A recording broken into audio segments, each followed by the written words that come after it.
천문과학계 이슈와 신비로운 우주 이야기를 쉽고 재밌게 풀어보는 별별 과학 시간입니다. 요즘 같은 1월 밤에 유난히 밝게 빛나서 관측하기 좋은 별이 있다고 합니다. 바로 금성인데요. 네, 오늘은 겨울밤을 빛내는 밝은 별 금성과 세계 천문과학계를 달군 최근 이슈에 대해서 알아보도록 하겠습니다. 이태형 한국우주환경과학연구소장과 함께하겠습니다. 어서 오십시오. 안녕하세요. 네, 안녕하십니까. 우리 지구에서 볼 때요. 네네. 방금도 얘기가 나왔지만 태양, 그다음에 달 다음으로 밝게 볼 수 있는 게 금성 아니겠습니까? 네, 그렇습니다. 요즘에 저녁에 금성 잘 보이더라고요. 그렇죠. 이제 항상 금성이 겨울에 잘 보이는 건 아닌데 요즘이 금성이 가장 잘 보일 때거든요. 예. 지구에서 볼 때 금성은 태양 쪽에 있다 보니까 항상 태양 근처에서 움직여서 해가 진 다음에 보이거나 해가 뜨기 전에 보여서 태양이 가까이 있으면 잘 볼 수가 없죠. 예. 이번 주가 금성이 태양에서 제일 멀어진 때예요. 멀어진다는 것은 그만큼 볼 수 있는 시간이 길어진다는 거죠. 그렇죠. 네, 1월 12일이 금성이 태양에서부터 동쪽으로 왼쪽으로 가장 멀리 떨어지는 거거든요.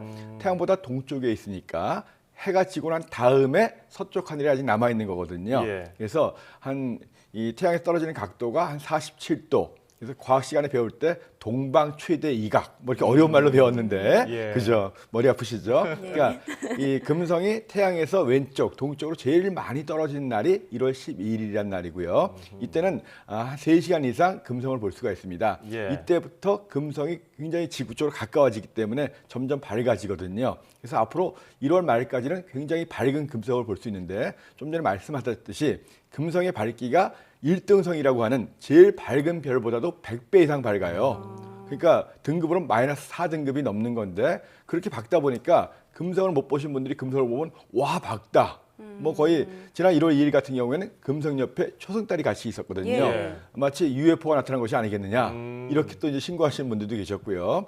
그래서 금성이 이제 점점 지구 쪽으로 가까이 오면서 밝아지다가 예. 3월 25일경이면 해와 지구 사이에 금성이 들어가게 되거든요. 그럼 당연히 안 보이겠죠. 그렇죠. 그러다가 이제 시간이 지나면서 4월 중순부터는 해의 서쪽으로 가 있습니다. 그러니까 해보다 먼저 있기 때문에 새벽 하늘에 해 뜨기 전에 보이게 되는 거죠. 예. 그래서 올해 나머지 4월부터는 새벽 하늘에서 금성을 볼 수가 있고 그렇군요. 새벽형 인간이 아닌 다음에는 이번 달과 다음 달이 금성을 볼 수 있는 좋은 기회고요. 다시 저녁 하늘에서 금성을 보려면 2018년 봄까지 기다리셔야 됩니다. 내년 봄이네요. 네, 그렇습니다.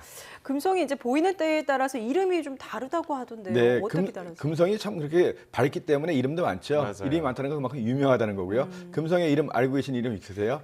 샛별 정도는 아시죠? 그렇죠. 그게 예. 제일 유명하죠. 예, 근데 샛별은 새벽에 보이는 금성을 이야기하는 거고요. 해보다 먼저 떴기 때문에 샛별 이렇게 부르는 거고, 요즘 같이 저녁에 보이는 금성은 개밥바락이라고 합니다. 개밥바락이요. 예, 어려운 말이죠. 바락이란 말이 그릇이란 뜻이거든요. 밥바라기는 밥그릇. 그러니까 개밥바라기는 개 밥그릇이란 그러네요. 뜻이죠. 그래서 왜 금성에 개밥바라기라는 이름이 붙었을까?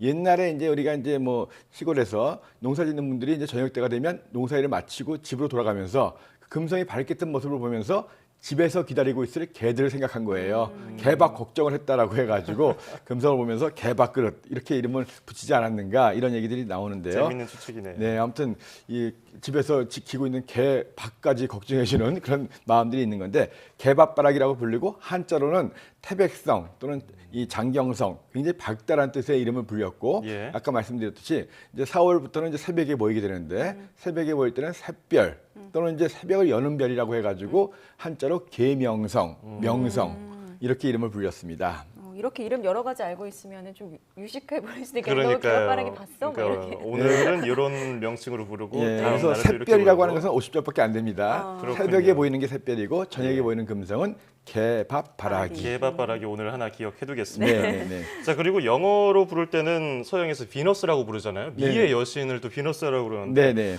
뭘까요? 가장 빛나고 아름다워서 그런가요? 그 하늘에는 별들은 다 점으로 보이잖아요. 예, 예. 물론 금성은 행성이기 때문에 별은 아니지만 옛날 사람들은 별과 똑같은 대상으로 봤잖아요. 예. 그러면 점에서 아름다움의 기준은 역시 밝고 어둡고 이것밖에 없지 않습니까? 그렇겠죠. 그래서 금성이 가장 밝은 그런 천체이기 때문에 미의 여신, 비너스라는 이름이 붙은 것 같은데요.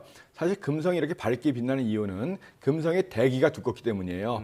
금성의 대기는 지구의 한 90배쯤 됩니다. 그러니까 금성은 거의 거울이에요. 예. 옛날에 청동거울 들어보신 적 있죠? 예. 청동거울과 비슷한 정도의 반사율을 갖고 있습니다. 엄청나군요. 햇빛의 한 70% 정도가 반사가 되는 거거든요. 그래서 금성은 그만큼 햇빛을 많이 반사하기 때문에 밝게 보이는 건데 그 대신에 그 워낙 대기가 두꺼워서 내부는 너무 뜨거워요. 온실 효과 때문에. 예. 표면의 온도가 500도. 힘들겠죠. 그리고 표면에 가면 그 압력, 우린 대기 압력이 1기압이잖아요. 예. 거긴 90기압. 아하. 그러니까 바닷속 900m 정도 들어가 있을 때 압력이 느껴지는 거고요. 황산에 비가 내리고 겉보기는 아름답지만 금성 여자라고 표현하잖아요. 예, 예. 거의 지옥 같은 무서운 곳입니다. 그러네요. 예. 굉장히 금성에서 온 여자 이러면 굉장히 무서운 그래서 일단 금성 내용이었군요. 겉보기엔 아름답지만 네. 실제로는 태양계에서 가장 무서운 그런 천체고요. 한 가지 더 말씀드리면 요즘 저녁 하늘에서 제일 밝게 빛나는 게 금성인데요. 네. 워낙 밝기 때문에 쉽게 볼 수 있습니다. 그 금성 왼쪽으로 자세히 보시면 1등급 정도의 밝은 별 하나 보이는데 예. 붉은색의 화성이에요. 그래서 금성과 요새 화성이 같이 있거든요. 예. 그래서 이 금성 여자, 화성 남자 다 저녁 하늘에 잘 보입니다. 아주 밝은 게 금성, 그 왼쪽으로 붉은색의 화성. 자, 홀로 계신 분들 금성 여자, 화성 남자 잘 찾아보시기 바랍니다. 알겠습니다. 밝게 빛나는 이제 금성을 잘 관측하려면 아무래도 좀 미세먼지가 없이 깨끗한 하늘에 네. 좀 더 잘 보이지 않겠습니까? 그렇죠. 예. 그런데 이 미세먼지 참 걱정이긴 한데 네. 이 달 표면에서도 지구처럼 먼지가 날린다고 하더라고요. 네, 공기가 이런 말 없는데, 예. 그렇죠. 이런 말 상당히 생소한 말씀이죠. 예. 달에는 당연히 공기가 없으니까 공기가 없으면 바람이 날릴 리가 없고 그러니까 먼지가 날릴 일도 없는데 실제로 달에서도 먼지가 날린다고 합니다. 근데 이게 왜 날릴까? 근데 지구처럼 뭐 먼지가 뭐 크게 날리는 거 아니고 지 표면이 한 10cm 정도 그 정도까지 이게 떠서 좀 움직이는 그런 정도인데요. 그 이유가 뭐냐면 태양으로부터 이 고에너지 입자들 전기를 띤 입자들이 달 표면에 닿습니다.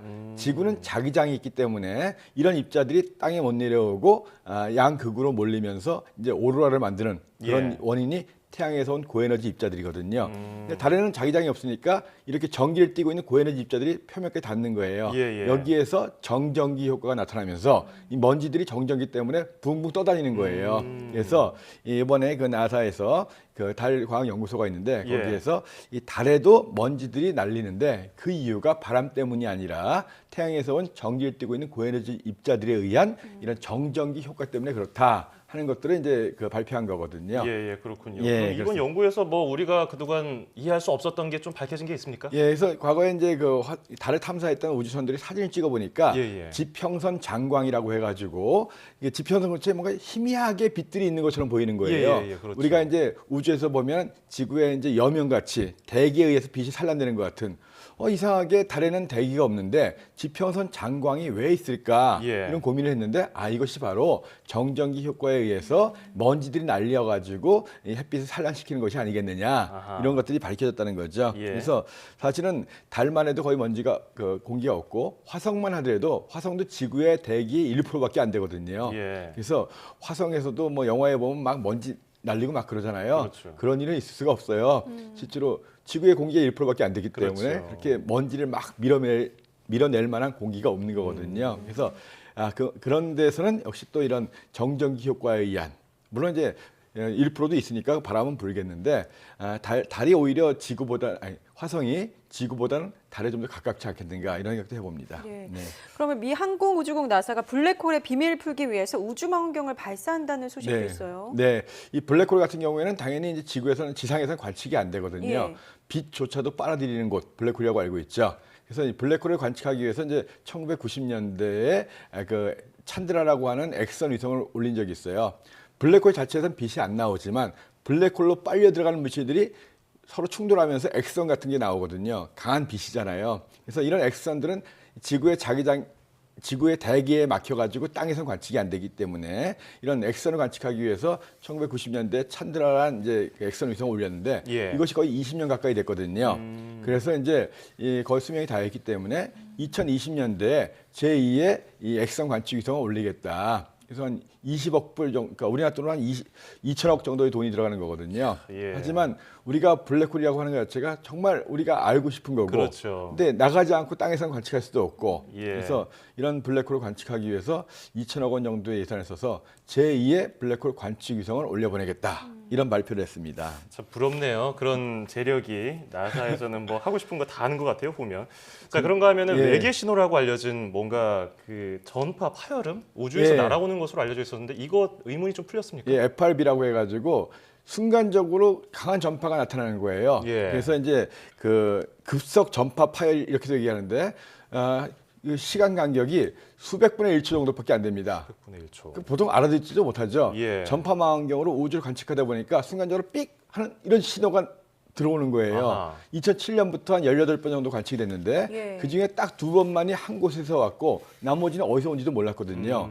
그러니까 이거 혹시 외계인 신호가 아니겠느냐. 그러니까요. 어디서 오는지도 모르고 순간적으로 삑 하고 마는 거예요. 예, 예. 그래서 수백 분의 1초 정도에. 그래서 이것에 대해서 굉장히 논란이 오다가 이번에 그 코넬 대학교 연구팀을 비롯한 과학자들이 그 2번 나왔던 그 신호를 집중적으로 분석해 봤더니 이것이 마차보 자리라고 하는 별자리에 있는 한 작은 은하에서 나오는 거거든요. 지구에서부터 거리는 한 25억 광년 정도.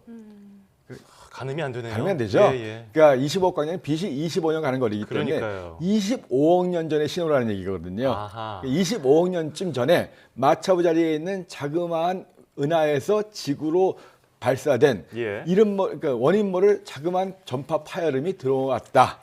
이번에 이제 그 장소 진원지만 밝혀진 거거든요. 그렇군요. 그 다음에 또 해야 될 거는 그럼 왜 그렇겠느냐, 그죠? 왜 이런 삑 이런 소리가 나느냐? 예. 이제 여러 가지 원인들이 있는데 지금 과학자들은 그 아주 강한 자기장을 갖고 있는 중성자성에서 나왔거나 아니면 그 은하의 중심에 있는 거대한 블랙홀 속에서 뭔가의 메커니즘이 이런 신호를 만들지 않았겠느냐. 역시 추측입니다. 그래서 이 외계인의 신호라고 생각했던 아주 짧은 전파 파열음이 사실은 우리 은하가 아니라 수십억 광년 떨어져 있는 먼 외계에서 온 그런 신호인데 아직 그 원인을 좀 더 밝혀봐야 되겠다 하는 이런 뉴스였습니다. 네, 알겠습니다. 오늘은 겨울밤을 빛내는 밝은 별 금성과 세계 천문과학계를 달군 최근 이슈에 대해서 살펴봤습니다. 지금까지 이태영 한국우주환경과학연구소장과 함께했습니다. 오늘 감사합니다. 네, 고맙습니다.